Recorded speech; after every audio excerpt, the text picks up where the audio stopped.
बिस्मिल्लाहिर्रहमानिर्रहीम। अस्सलाम वालेकुम डियर स्टूडेंट्स। 10th क्लास के स्टूडेंट्स का कल इंशाल्लाह पीबीए फिज़िक्स का है फाइनल। तो कल हमने एक लाइव स्ट्रीम की थी और उसमें मैंने majority of the major experiments जो थे वो मैंने करवा दिए थे आप लोगों को। और आज मेरा इरादा था लाइव स्ट्रीम का ही, लेकिन अभी मैंने ये सोचा है कि पहले माइनर एक्सपेरिमेंट्स जो हैं वो सारे कोशिश करता हूँ इसे एक वीडियो में जितने कवर हो सकें वो मैं कवर कर लेता हूँ। अगर कोई चीज़ रहेगी, कोई आपके क्वेश्चंस हुए और आप लोग अगर विलिंग हुए तो शाम को दोबारा लाइव स्ट्रीम भी कर दूँगा। तो इंशाल्लाह इस वीडियो में हम माइनर जितने एक्सपेरिमेंट्स हैं वो सारे कवर कर लेंगे। तो उसमें जो आप परेशान हो रहे हैं, ज्योमेट्रिकल वर्क जिनमें हैं वो वाले, या माइनर एक्सपेरिमेंट्स कैसे होंगे, क्वेश्चंस कैसे आएंगे, वो सारे इंशाल्लाह इस वीडियो में हम कवर कर लेंगे। तो वीडियो को ज़रा गौर से देखिएगा। तो माइनर में भी इंपॉर्टेंट प्रैक्टिकल्स बता देता हूँ। माइनर में है सबसे पहला experiment, determine the spring constant of helical spring using a load extension. ये सबसे इंपॉर्टेंट है, ये इंशाल्लाह मेरे ख्याल में ज़रूर आएगा। उसके बाद determine the position of centre of gravity of a plane lamina using a plumb line. ये सेंटर ऑफ ग्रेविटी वगैरह की डेफिनेशन ये भी बताता हूँ। अच्छा, वॉल्यूम ये भी इंपॉर्टेंट है, volume of regular shape body and find its calculated density. And उसके बाद ये दोनों बहुत इंपॉर्टेंट है, ये वाला एक, और इसके बाद ये critical angle of the prism वाला, ये दोनों बहुत इंपॉर्टेंट है।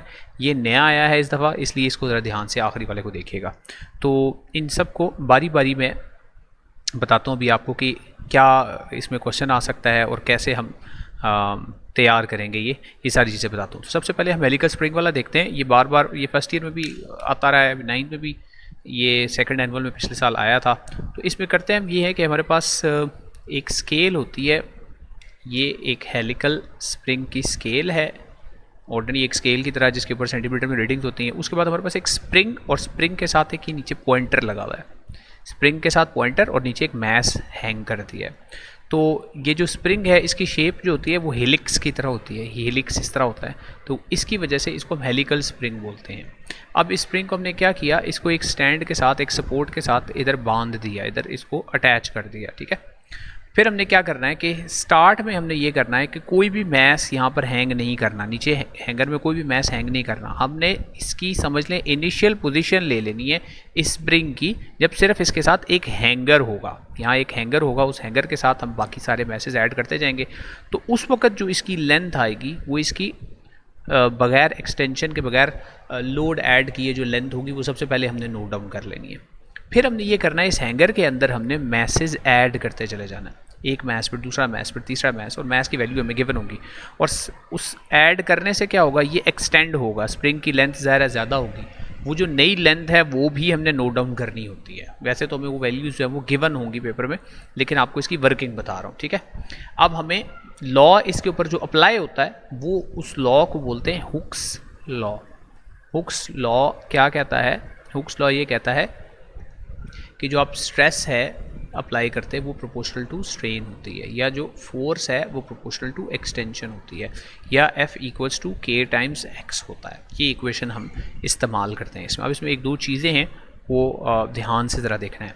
सबसे पहले देखते हैं सेटिंग। डाटा सारा कलेक्ट हुआ, वो आपको मिलेगा कि आपने जो मैस है वो कितना हैंग किया। पहले 50 ग्राम्स मैस हैंग किया, फिर 100 ग्राम्स मैस हैंग किया, फिर 150, फिर 200, फिर 250, ये मैस हैंग किया है, ठीक है। स्प्रिंग के साथ हैंगर लगा हुआ था, हैंगर के साथ आपने ऐड क्या चीज़ किया है, मैस। लेकिन याद रहे मैस एक फोर्स नहीं है। तो फोर्स क्या चीज़ है, फोर्स वेट होता है। तो यहाँ अगला कॉलम है लोड या वेट, और वो न्यूटन में है। अब आप यहाँ गलती क्या करेंगे स्टूडेंट्स के, वेट निकालेंगे W इक्वल्स टू mg से, लेकिन उसमें मैस ये 50 ग्राम्स वाला पुट कर देंगे। तो ये ना करना बेटे, इस ग्राम्स को आप किलोग्राम्स में चेंज करेंगे, ठीक है, किलोग्राम में चेंज करेंगे, 1000 से डिवाइड करेंगे और फिर उसको वैल्यू ऑफ जी के साथ मल्टीप्लाई करेंगे, ठीक है। तो अगर मैस मेरे पास है 50, तो इसको मैं 1000 से डिवाइड करूंगा तो ये किलोग्राम में चेंज हो जाएगा। ये मैस, इसको मैंने वैल्यू ऑफ जी यानी 9.8 या 10 से तकरीबन मैंने मल्टीप्लाई कर दिया इसको, ठीक है। जब मैंने इसको मल्टीप्लाई किया, मैंने अप्रॉक्सीमेटली 10 अगर वैल्यू ली है, वैसे पेपर में बता देंगे कि 9.8 लेना या 10 लेना, तो ये मेरा वेट निकलेगा 0.50 न्यूटन। न्यूटन में ये आएगा, इसका वेट आएगा 0.10 न्यूटन, इसका आएगा 1.50 न्यूटन, इसका आएगा 2.0 न्यूटन, और इसी तरह नीचे वेट आ जाएगा 2.50 न्यूटन। तो ये वेट की वैल्यूज़ आ जाएंगी। अब हर वेट को ऐड करने से ना एक्सटेंशन आएगी सेंटीमीटर में। अब वो लिखी हुई है 0.5, फिर 1, फिर 1.5। अब उस एक्सटेंशन को भी मैंने यहाँ कॉलम बना दिया, हो सकता है पेपर में कॉलम बना, हो सकता है ना बना, हो सकता है सेंटीमीटर में ही कैलकुलेशन ले लें। बहरहाल अगर कन्वर्जन हुई या यहाँ यूनिट उन्होंने ये दो कॉलम के बजाय एक ही कॉलम और उसमें यूनिट मीटर लिखा हुआ तो आपने रीडिंग मीटर में ही लेनी है। बहरहाल इसको मैं चेंज करूँ अगर सेंटीमीटर को मीटर में, तो मैंने क्या करना है 100 से डिवाइड करना है, ठीक है 100 से डिवाइड करेंगे इसको, तो 0.5 को 100 से डिवाइड करूँगा, इसी तरह 1 को 100 से डिवाइड करूँगा, इस तरह 1.5 को 100 से डिवाइड करूँगा, तो ये मेरे पास एक्सटेंशन की वैल्यूज़ आती जाएंगी। तो सारी एक्सटेंशन की सारी लोड की वैल्यूज़ मेरे पास आ जाएंगी, पेपर में गिवन होंगी। अब मुझे उनका ग्राफ बनाने को कहा जाएगा, ठीक है जी। अब ग्राफ के लिए लोड और एक्सटेंशन ये मैंने अपनी मर्ज़ी से अगर चूज़ करने हो कि लोड कहाँ पे रखूँ और एक्सटेंशन कहाँ पे रखूँ, तो फिर तो हम ये कहेंगे कि एक्सटेंशन को वाई एक्सिस पे रख लेते हैं, लोड को एक्स एक्सिस पे रख लेते हैं। लेकिन अगर पेपर में उन्होंने खुद ही बता दिया कि आपने यहाँ पर लोड रखना है, यहाँ पर लोड रखना है और यहाँ पे एक्सटेंशन रखनी है, तो ठीक है कोई बात नहीं, आप उस तरह ही लेकर चलें जैसे वो पेपर में गिवन होगा। अब लोड के लिए तो बहुत आसान सी आपकी वैल्यूज़ हैं। देखें लोड के लिए क्या वैल्यूज़ हैं, लोड है 0.5, 0.1, 1.5 to 2.5, तो 0.55 का डिफरेंस आ रहा है, तो इसमें 5 स्मॉल बॉक्सेस इक्वल्स टू 0.5 कर लेते हैं, 1 2 3 4 5 ये 0.5 कर लेते हैं, फिर उसके बाद 1 2 3 4 5 ये 1 कर लेते हैं, फिर उसके बाद 1 2 3 4 5 ये 1.5 और उसके बाद 1 2 3 4 5 यहाँ पर जाकर 2 हो जाएगा, ये 2 ये 1.5 ये 1 और ये 0.5, ये आपका लोड आ गया। और जो एक्सटेंशन की वैल्यूज़ हैं अगर वो मीटर वाली लेनी है तो वो पॉइंट्स में आएंगी, डेसिमल में आएंगी। अब उनका एक प्रॉब्लम होता है, आपको डेसिमल की वैल्यूज़ को समझ नहीं आती, आपने क्या करना है, देखें अगर मैं 0.5 को ना 100 से डिवाइड करूँ तो बेसिकली होगा 0.5 × 10⁻⁻², या इसको मैं साइंटिफिक नोटेशन में प्रॉपर लिखूँ तो ये बनेगा 5 × 10⁻⁻3, तो मैं लिखूँगा 5 × 10⁻⁻3। अब मैं सारी वैल्यूज़ को 10⁻⁻3 में ही कन्वर्ट करूँगा, तो अगली वैल्यू क्या देखें 1 को मैंने 100 से डिवाइड करना है, सेंटीमीटर से मीटर में कन्वर्जन के लिए 1 को 100 से डिवाइड, तो 1 डिवाइड बाई 100 तो वो हो जाएगा 1 × 10⁻⁻2। अब इसको भी मैंने 10⁻⁻3 में लेके जाना है क्योंकि ऊपर वाला भी 10⁻⁻3 में था, तो मैंने 1 की जगह पे इसको 10 बना देना है और ये 10⁻⁻3 हो जाएगा, तो ये हो जाएगा 10 × 10⁻3। अभी उसकी रीज़न बता दूँ आगे। उसके बाद ये हो जाएगा 15 × 10⁻3, उसके बाद हो जाएगा 20 × 10⁻3, उसके बाद 25 × 10⁻3। अब ग्राफ पेपर पे आपने ये 10⁻3 ये सारा कुछ आप इसको साइड पे एक ही दफ़ा लिख देंगे, आपको ये वैल्यूज़ हैं 5 10 15 20 25, तो स्केल लेने में बड़ी आसानी हो जाएगी। आप ये कहेंगे कि यहाँ पर 1 2 3 4 5 ये 5 है, उसके बाद 1 2 3 4 5 ये 10 है, उसके बाद 1 2 3 4 5 ये 15 है, और उसके बाद 1 2 3 4 5 ये 20 है, और ये आखिर में 25 हो जाएगा। और साथ इधर बता देंगे इंटू 10⁻⁻3, यानी सारों के साथ 10⁻⁻3 भी है, और ये यूनिट जो है वो मीटर्स में, ठीक है। अब आपने वैल्यूज़ आसानी से आप प्लॉट कर सकते हैं। आप देख सकते हैं कि पहली दफ़ा क्या आ रहा है 0.5 के ऊपर 5, तो 0.5 और 5 इनको कनेक्ट कर देंगे, तो देखें 0.5 को और 5 को कनेक्ट करेंगे, आपका ये पहला पॉइंट आएगा। 10 को और 1 को कनेक्ट करेंगे, ये आपका ये दूसरा पॉइंट आएगा, फिर सीधा तीसरा पॉइंट। इन सारे पॉइंट्स को जब आप ज्वाइन करेंगे तो आपको ये एक स्ट्रेट लाइन जो है वो मिलेगी जो कि ओरिजिन के अंदर से पास हो रही होगी। तो ये स्ट्रेट लाइन आपने ड्रॉ करनी होगी या पेपर में स्ट्रेट लाइन गिवन होगी, दोनों बातें हो सकती हैं, ठीक है। अब अगली बात, स्प्रिंग कांस्टेंट कैसे आएगा। तो स्प्रिंग कांस्टेंट अभी मैंने फार्मूला ऊपर लिखा था बेटे, F = kx। इसमें जो k होता है ना, ये स्प्रिंग कांस्टेंट होता है। अगर मैंने इसकी वैल्यू फाइंड आउट करनी है तो मैंने सिंपली F/x करना है। F क्या चीज़ है, ये लोड है जो वाई एक्सिस पे लिया हुआ है। एक्स क्या चीज़ है, ये एक्सटेंशन है जो एक्स एक्सिस पे ली हुई है। तो अगर मैं इस ग्राफ की स्लोप ही फाइंड कर लूँ, ग्रेडियंट ही फाइंड कर लूँ, तो वही स्प्रिंग कांस्टेंट होगा। अगर लोड आपने वाई एक्सिस पे लिया हुआ है, अगर एक्सटेंशन आपने एक्स एक्सिस पे ली हुई है, तो जस्ट आपने ग्रेडियंट क्या स्लोप फाइंड करना है। उसके लिए कोई से दो पॉइंट्स ले लें, एक ये पॉइंट ले लें, ये वाला या ये वाला, कोई से दो पॉइंट्स, ये वाला ले लें और ओरिजिन वाला ले लें, ठीक है। इन दो पॉइंट्स के दरमियान आपने स्लोप फाइंड करनी है। स्लोप क्या होती है, स्लोप होता है y2 minus y1 over x2 minus x1। आप बेशक अपनी वैल्यूज़ पे चले जाएं, वहाँ पे अपनी वैल्यूज़ पे कोई से दो पॉइंट से लें, ग्राफ में से ले लें, ये आपकी अपनी चॉइस है, ठीक है। तो y2 minus y1 over x2 minus x1, तो मैंने ये पॉइंट लिया, इस पर y है 1 और x है 10, तो y की वैल्यू है 1 में से माइनस करेंगे, यहाँ y की वैल्यू है 0, तो 1 - 0 ओवर x2, x की वैल्यू यहाँ पर है 10, तो 10 में से भी माइनस करेंगे 0, तो ये बेसिकली 1/10 आ जाएगा, और 1/10 जो होता है ये 0.1 है। तो आपका स्प्रिंग कांस्टेंट यहाँ पे बन रहा है 0.1 न्यूटन पर मीटर। या अगर आपको ये मुश्किल लग रहा है, आप अपने ग्राफ में जाएं, ग्राफ में कोई सी 2 वैल्यूज़ अपनी मर्ज़ी से उठाएं, कोई सी 2 वैल्यूज़ पर बता रहा हूँ अपनी मर्ज़ी से। जैसे फॉर एग्ज़ाम्पल मैं ये कहता हूँ कि ग्राफ में ये वाली वैल्यू 1, यानी ये पूरी रो इसकी वैल्यूज़ और इसकी वैल्यूज़ लेता हूँ, ये इनके दरमियान y2 minus y1 over x2 minus x1 लगा के मैं फाइंड आउट कर सकता हूँ स्प्रिंग कांस्टेंट। ठीक है जी, स्प्रिंग कांस्टेंट इस तरह हम डिटर्मिन कर सकते हैं। ये हो गया जी आपका ये वाला एक्सपेरिमेंट। अब इसमें स्प्रिंग कांस्टेंट क्या चीज़ होती है वो आपको पता होना चाहिए, हुक्स लॉ क्या होता है, बाकी क्वेश्चंस और टेबल फिल करना ये मैंने आपको बता ही दिया है इस एक्सपेरिमेंट के अंदर। होपफुली ये क्लियर हो गया होगा आपको। ठीक है, इसके बाद एक बहुत आसान सा एक्सपेरिमेंट है जो माइनर में गिवन है, बहुत आसान सा। वो क्या है कि आपने किसी इरेगुलर शेप्ड की फाइंड आउट करनी है डेंसिटी। ठीक है, अब इस डेंसिटी को फाइंड आउट करने के लिए हमारे पास अपरेटस कौन सा होगा, इसको बोलते हैं मेजरिंग सिलेंडर, ये स्टोन, और उसके बाद नीचे हमारे पास ये होगा एक बैलेंस भी इस्तेमाल होगा। ये अपरेटस हमने इस्तेमाल करना है। तो हमने पहले क्या करना है, पहले हमने इसके अंदर पानी डाल लेना है सिलेंडर के अंदर, और उस पानी का वॉल्यूम फाइंड आउट कर लेना है। तो आपको हो सकता है डायग्राम दे, और डायग्राम में आपसे वो ये कहे कि हाँ जी डायग्राम में पढ़ के बताएं ये वॉल्यूम कितना आ रहा है। तो डायग्राम में याद रखें पानी जो है वो ऐसे करके होगा, ऐसे करके होगा। तो आपने पानी का ये जो नीचे वाला लेवल होता है ना, ये लोअर मेनिस्कस, इससे रीडिंग लेनी है, ऊपर वाले से नहीं लेनी। ठीक है, तो लोअर मेनिस्कस पे रीडिंग लेनी है आपने। ठीक है, तो अब यहाँ पे जैसे है इनिशियल वॉल्यूम ऑफ वाटर, तो यहाँ अगर मैं लोअर मेनिस्कस के हिसाब से देखूँ तो ये रीडिंग 20 से एक डिवीजन पीछे है, तो ये 19 बन रहा है। तो 19 सेंटीमीटर क्यूब ये है इसका। फिर इसमें ये पत्थर इसके अंदर डाल दिया हमने, जब पत्थर इसके अंदर पुट किया, अब सारा पानी ऊपर चला गया, वॉल्यूम ज़्यादा हो गया। अब जो नया वॉल्यूम है वो तकरीबन को 31 के करीब आ रहा है, तो यहाँ पे मैं न्यू वॉल्यूम लिख दूंगा 31। तो ज़ाहिर है पानी का वॉल्यूम इंक्रीज़ किस वजह से हुआ, क्योंकि उसके अंदर हमने वो सॉलिड पुट किया था।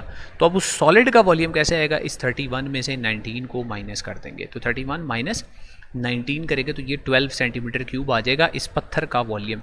अब ने इसको बैलेंस के ऊपर रखा, बैलेंस के ऊपर रखा तो इसकी रीडिंग नज़र आ रही है मुझे 482.63।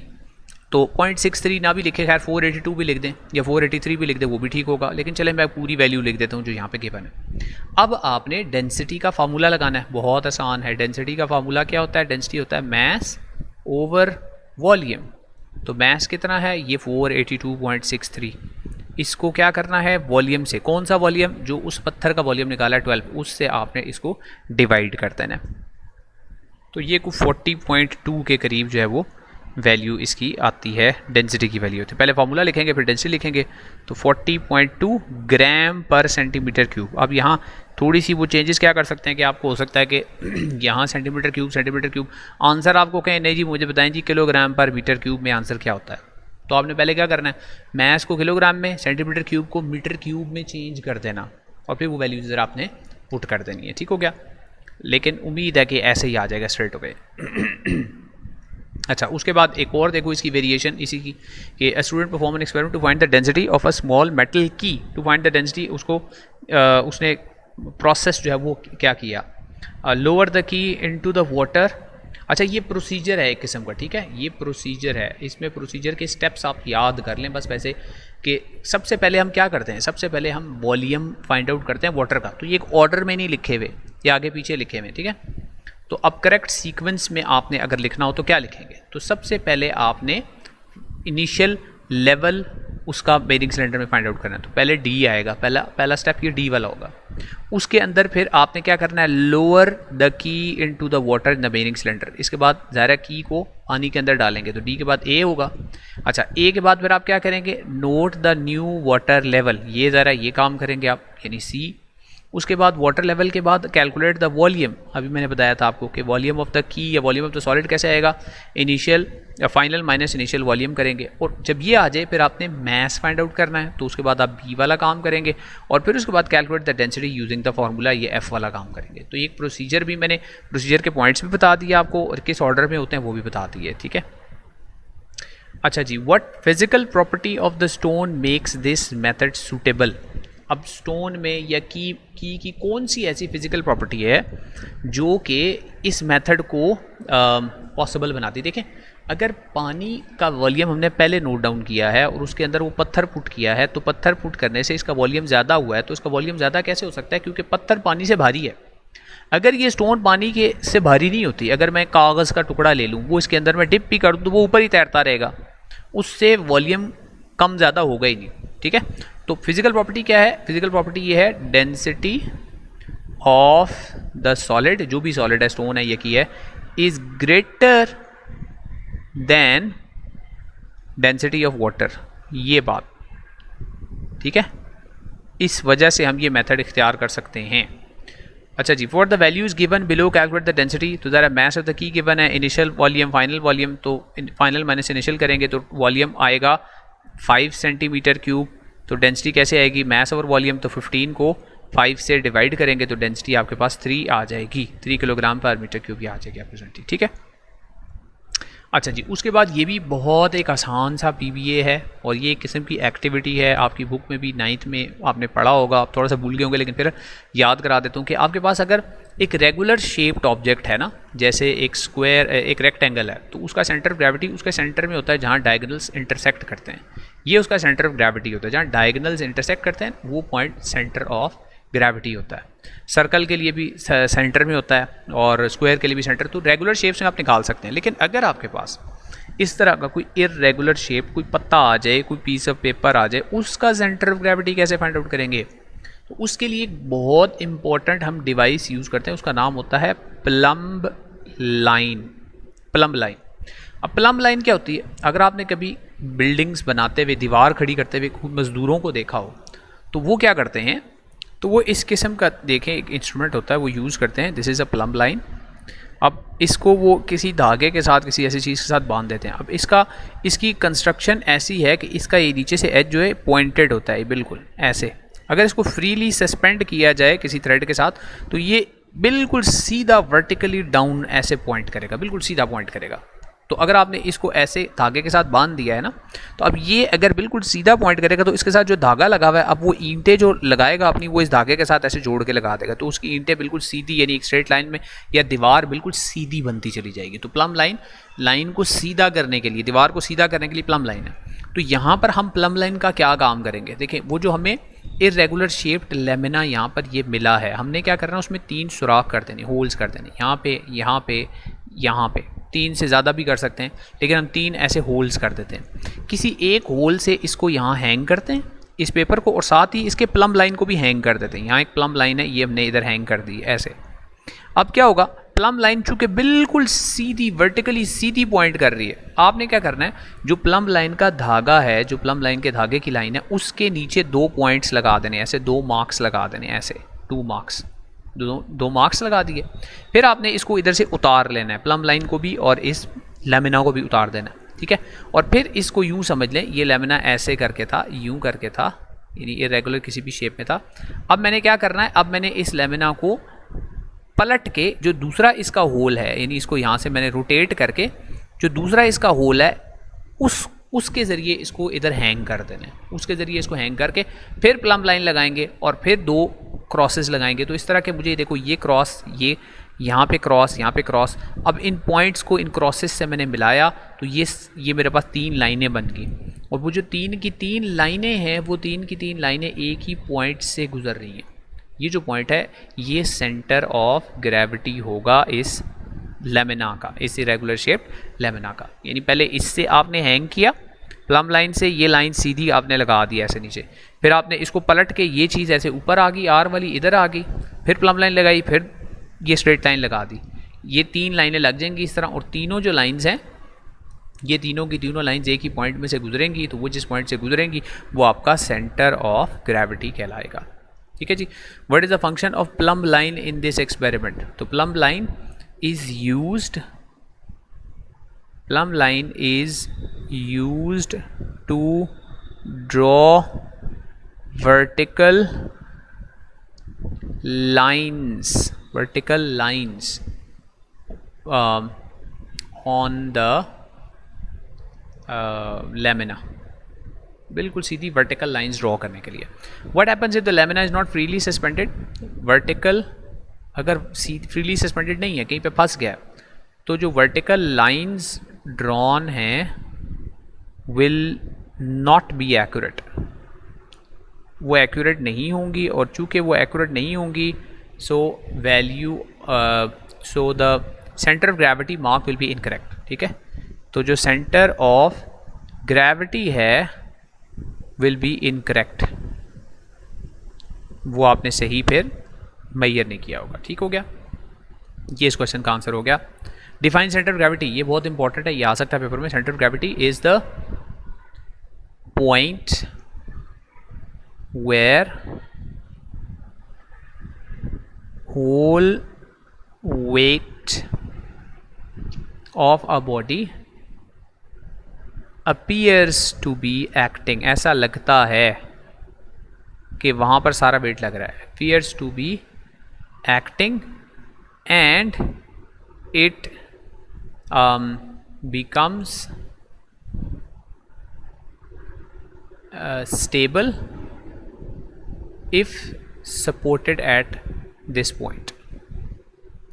यानी किसी ऑब्जेक्ट को अगर सपोर्ट किया जाए उसके सेंटर ऑफ ग्रेविटी पे तो वो बिल्कुल स्टेबल सीधा खड़ा हो जाएगा वो ऑब्जेक्ट। ठीक है, यानी एक रेक्टेंगुलर ऑब्जेक्ट है, उसके सेंटर पे अगर आप फिंगर रख दें, आपकी एक नोटबुक है उसके सेंटर पे फिंगर रखते हैं तो आपकी फिंगर के ऊपर बैलेंस हो जाती है क्योंकि आपने उसके सेंटर ऑफ ग्रेविटी पे उसको सपोर्ट कर दिया। ठीक है, what is the significance of the point C shown in the diagram above. तो पॉइंट सी जो है वो क्या बता रहा है, ये पॉइंट सी ये है डायग्राम के अंदर, ये बता रहा है सेंटर ऑफ ग्रेविटी को। Point C is representing the centre of gravity of the object. ठीक हो गया, इसी का सैंपल नंबर 2, इसमें कार्डबोर्ड है, कार्डबोर्ड में 3 इस तरह के सुराख कर दिए हैं। इन तीनों सुराखों की मदद से आपने सेंटर ऑफ ग्रेविटी कैसे फाइंड आउट करना है तरीका मैं बता चुका हूँ। Describe how would you use a plumb line and those holes to find it centre of gravity.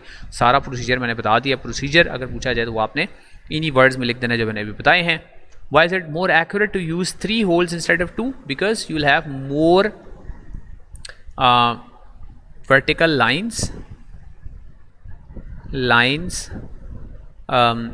coinciding at a point। ज़्यादा लाइन्स होंगी जो coincide कर रही होंगी at a point will give a more accurate center of gravity।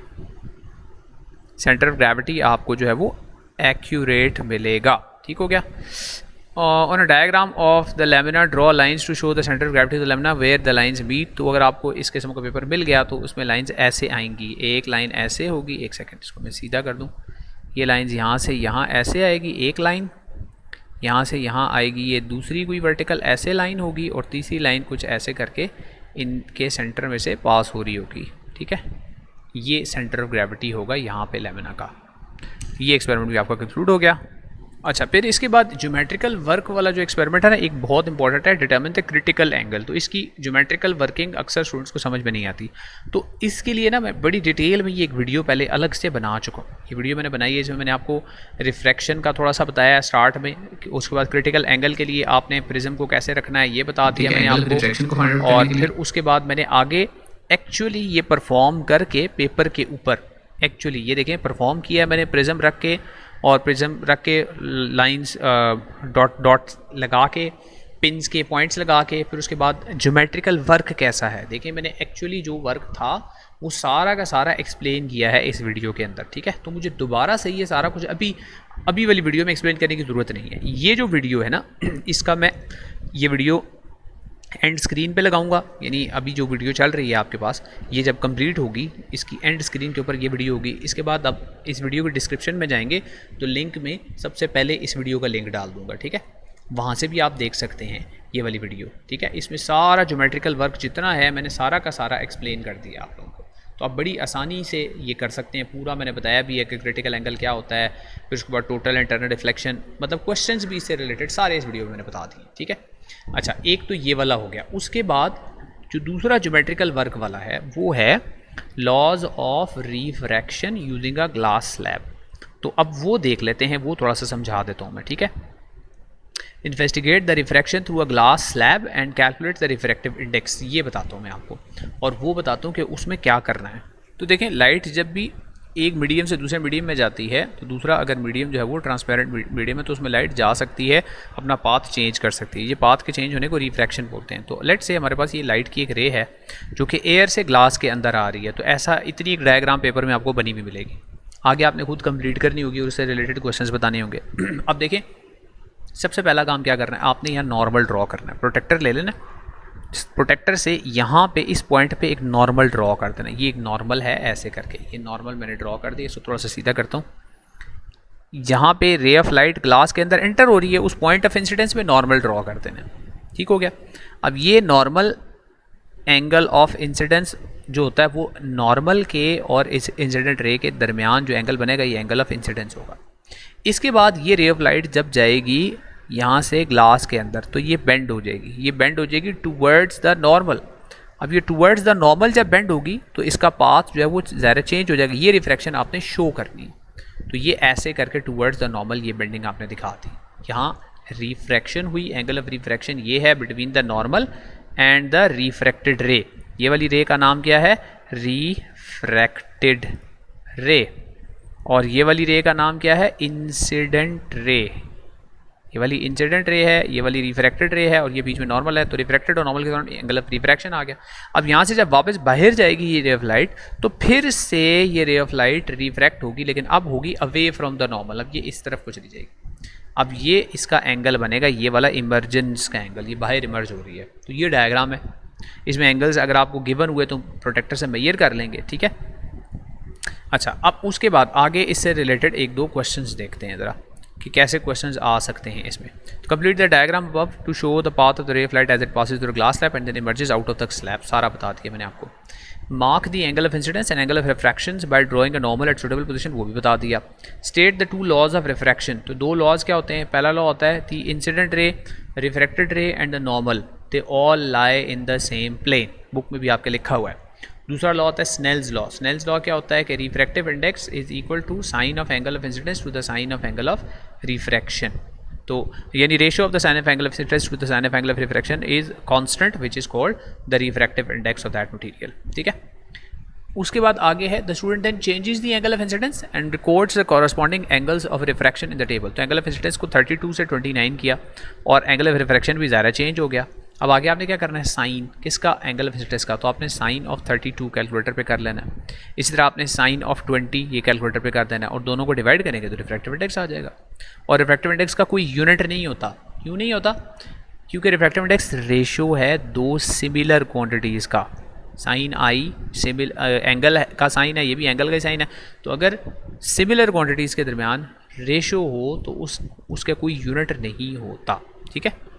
तो ये आपके पास ये वाला एक्सपेरिमेंट हो गया जिसमें थोड़ा सा ज्योमेट्रिकल वर्क भी था। अच्छा जी, अब इसके बाद एक और एक्सपेरिमेंट रह जाता है, वो है हाँ, एक इलेक्ट्रिसिटी के सेक्शन का है, लाइट वाला, सॉरी लेंथ और पोटेंशियल डिफरेंस वाला। अच्छा जी, वो ये एक्सपेरिमेंट है कि अगर आपने एक वायर ली है, उसकी लेंथ को आप चेंज करें तो उसके अक्रॉस पोटेंशियल डिफरेंस कैसे चेंज होता है। Identify the relationship between the potential difference across a wire and its length. तो ये एक अपरेटस मैंने बनाया है। ये अपरेटस बेसिकली तो है सेकंड ईयर का पोटेंशियोमीटर का एक्सपेरिमेंट है, लेकिन इसको हम यूज़ कर सकते हैं इस अपरेटस को इस एक्सपेरिमेंट के लिए। अब अपरेटस में क्या चीज़ है, देखो यहाँ ए से ये एक वायर है, इस वायर को मैं ऐसे लेकर गया हूँ, ऐसे, या चलें इसको मैं इतना ज़्यादा कॉम्प्लिकेटेड नहीं बनाता, मैं डायग्राम ना यहाँ पे सिंपल सी डायग्राम बना के आपको समझाता हूँ। ये सेकंड ईयर का है तो आप लोग इसमें थोड़ा कंफ्यूज हो जाएंगे। ठीक है, तो मैं आपको इधर समझा देता हूँ यहीं पे। तो लेट्स सपोज हमारे पास एक वायर है, ये उस वायर की लेंथ है, ये इस वायर की लेंथ, ये लेंथ हमें पहले से ना बता दी जाती है, ये लेंथ कितनी है। ये लेट्स सपोज मुझे ये कहा जाता है कि ये लेंथ ए से लेकर बी तक ये 100 सेंटीमीटर की लेंथ है। ठीक है, ये मुझे बता दिया जाता है। अब मुझे ये कहा जाता है कि इस लेंथ ऑफ वायर के साथ मैंने यहाँ पर एक बैटरी लगानी है। तो मैं यहाँ पर एक बैटरी लगाता हूँ, बैटरी का ये पॉजिटिव टर्मिनल यहाँ लगाया, यहाँ नेगेटिव टर्मिनल लगाया, तो उससे क्या होगा, इस वायर में से करंट फ्लो करेगा, वायर ए बी इस वायर में से करंट फ्लो करेगा अगर मैंने यहाँ पे एक बैटरी लगा दी। लेकिन साथ ही मुझे ये कहा जाता है पॉइंट ए के साथ एक वोल्ट मीटर कनेक्ट करें, यहाँ एक वोल्ट मीटर कनेक्ट करें। वोल्ट मीटर का एक सिरा, एक एंड, एक वायर का एंड जो है वो ए के साथ कनेक्टेड है। दूसरा जो वोल्ट मीटर का, यहाँ वायर एक लगा के ना उसको फ्री छोड़ दें, यहाँ से इसको फ्री छोड़ दें। अब ये जो वोल्ट मीटर का दूसरा एंड है, अगर मैं इस एंड को यहाँ से उठा के इधर लगाऊँ, इधर टच करूँ और यहाँ लिखा हुआ हो 20 सेंटीमीटर, अब क्या होगा, वोल्ट मीटर मुझे वोल्टेज बताएगा, पोटेंशियल डिफरेंस बताएगा यहाँ से लेकर यहाँ तक इतनी लेंथ, यानी इसको मैं AC लेंथ कह देता हूँ, यानी 20 सेंटीमीटर जो लेंथ है, इस लेंथ में से जब करंट गुजरे तो जितना पोटेंशियल डिफरेंस, पोटेंशियल ड्रॉप हो, वोल्ट मीटर मुझे वो बताएगा। फिर मुझे ये कहा जाता है कि यहाँ से ये जो वोल्ट मीटर का दूसरा ये वाला पॉइंट है, इसको यहाँ से उठाएं, इसको 40 पे ले जाएं, यहाँ पे इसको टच करें, इधर 40 सेंटीमीटर वाले मार्क के ऊपर, यहाँ एक मीटर रूल भी पड़ा हुआ है। अब 40 सेंटीमीटर लेंथ वायर में से जब करंट गुजरे तो जितना पोटेंशियल ड्रॉप हो मुझे वोल्ट मीटर वो बता दे। तो इस तरह मैं लेंथ को इंक्रीज़ करता जाऊँ। अब मैं जैसे ही लेंथ को इंक्रीज़ करता हूँ तो वोल्ट मीटर जो है उस पर वोल्टेज की वैल्यू या पोटेंशियल डिफरेंस की वैल्यू वो भी इंक्रीज़ होगी। अगर मैं लेंथ को कम करूँगा तो वोल्टेज की वैल्यू कम होगी, क्योंकि लेंथ ज़्यादा होने से बेसिकली क्या होता है, रेजिस्टेंस ज़्यादा हो जाती है। रेजिस्टेंस ज़्यादा होने से पोटेंशियल डिफरेंस या पोटेंशियल ड्रॉप वो ज़्यादा हो जाता है। ये प्रिंसिपल आपने याद रख लेना है, ठीक है। तो ये इसका बेसिक प्रिंसिपल ये है। अब नीचे देखें, वैल्यूज़ लिखी हुई हैं, देखो लेंथ अगर 20 हो तो वोल्ट मीटर पे रीडिंग आ रही है 0.4। अच्छा, लेंथ अगर 40 हो तो ज़रा वोल्टेज की वैल्यू ज़्यादा होगी। इसी तरह लेंथ को ज़्यादा करता जा रहा हूँ, वोल्टेज की वैल्यू ज़्यादा होती चली जा रही है। तो identify the independent and the dependent variable. तो जिस चीज़ को आप खुद से चेंज कर सकते हैं, किसी एक्सपेरिमेंट में रूल सुन लें, खुद से चेंज कर सकते हैं, वो हमेशा इंडिपेंडेंट होती है। तो यहाँ हमने लेंथ को खुद से चेंज किया है और उसकी वजह से वोल्टेज चेंज हुई है, तो लेंथ जो है वो क्या है, इंडिपेंडेंट, जिसको हमने खुद से चेंज किया है उसकी वजह से वोल्टेज चेंज हुई है। तो वोल्टेज जो है या पोटेंशियल डिफरेंस जो है, जो भी कह लें, वो हो गया डिपेंडेंट वेरिएबल, ठीक है। What relationship do you observe between voltage and the length of the wire? There is a direct relationship between the potential difference या voltage and the length of the wire. क्यों? कि जितना आप length को ज़्यादा कर रहे हैं, पोटेंशियल डिफरेंस भी उतना ही ज़्यादा हो रहा है। तो डायरेक्टली प्रोपोर्शनल है पोटेंशियल डिफरेंस लेंथ के। If the cross sectional area of the wire is doubled, how would the potential difference across the fixed length change? तो जो रेजिस्टेंस है ना वो प्रोपोर्शनल टू लेंथ डायरेक्टली होता है और एरिया के साथ इन्वर्सली प्रोपोर्शनल होता है। तो अगर एरिया को आप डबल करेंगे तो रेजिस्टेंस की वैल्यू कम हो जाएगी। एरिया को डबल करेंगे तो रेजिस्टेंस क्या हो जाएगी, कम हो जाएगी। तो रेजिस्टेंस कम होने की वजह से पोटेंशियल डिफरेंस भी कम हो जाएगा, ठीक है। So potential difference, PD potential difference would decrease, बल्कि इसको कहते हैं 1/2, वुड बी हाफ्ड, ठीक है। रीजन मैंने बता दिया, एरिया को डबल करेंगे तो रेजिस्टेंस कम हो जाएगी और रेजिस्टेंस की वैल्यू कम होती है तो वोल्टेज की वैल्यू, पोटेंशियल ड्रॉप की वैल्यू भी कम हो जाती है। तो जितनी रेजिस्टेंस कम होगी उतना वोल्टेज कम होगा, रेजिस्टेंस हाफ हो जाएगी, इसकी वोल्टेज भी हाफ हो जाएगी। If the graph is plotted between voltage and length, what type of graph would you expect? तो वोल्टेज बढ़ रही है, ये ग्राफ हो सकता है आपको ड्रॉ करने के लिए दे भी दिया जाए या ग्राफ बना हुआ आए और ग्राफ में से आपको कोई क्वेश्चन पूछे जाएँ।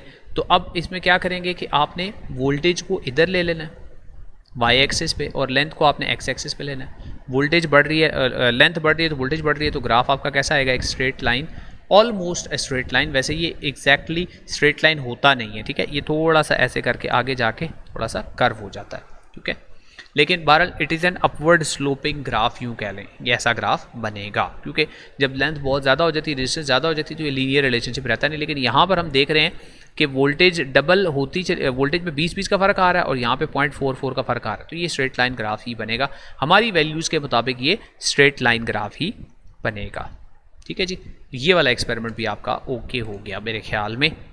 तो ये आपके जी तकरीबन माइनर भी मेरे ख्याल में हो गए सारे एक्सपेरिमेंट। वीडियो बहुत ज़्यादा लंबी हो जाएगी तो फिर आप लोग ज़्यादा लंबी वीडियो जो है वो देखते नहीं है, तो इसको मैं इधर तक ही एंड करता हूँ। और फिर आपके कोई क्वेश्चंस अगर रह गए, कोई चीज़ें समझ में नहीं आई तो मुझे आप कमेंट्स में बताएंगे, तो हम शाम को लाइव स्ट्रीम भी कर लेंगे या वीडियो एक और अपलोड करनी हुई वो भी कर लेंगे, ठीक है। तो कल इंशाल्लाह आप लोगों का जो मॉर्निंग वाला पेपर होगा PPA का, उसका सोल्यूशन इंशाल्लाह चैनल पर आपको मिल जाएगा। इवनिंग वाले वहाँ से भी देख कर फ़ायदा उठा सकते हैं।